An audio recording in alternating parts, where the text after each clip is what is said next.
So unfortunately, even really good products sometimes will break. This is the Manplow, and I think this is our 42-inch shovel here. We've been using it. You've seen some of our videos. We absolutely love it. Well, I was the smart guy and tried to push heavy wet snow too much and broke the handle. Now, this is the first generation handle we're looking at right here. This particular handle had a single layer of pipe, and that's connected right there. So this became a torque point when you're pushing or when you're trying to lift snow. And it was a little bit bent, and then when I was pushing snow, heavy wet snow last week, it cracked. This is the Gen 2.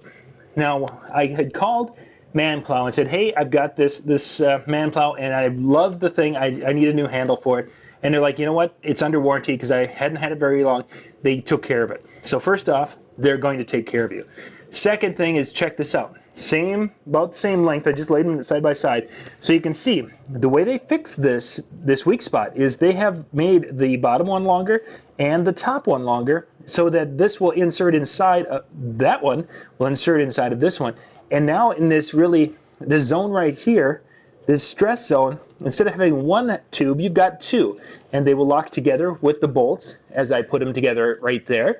And then we'll have a fully solid handle. So it's a little bit longer, a hair bit more weight, probably like an empty can of soda or something. But it's going to give us much more strength through this zone right here, which is our stress zone for those times of pushing and for trying to lift up and throw snow.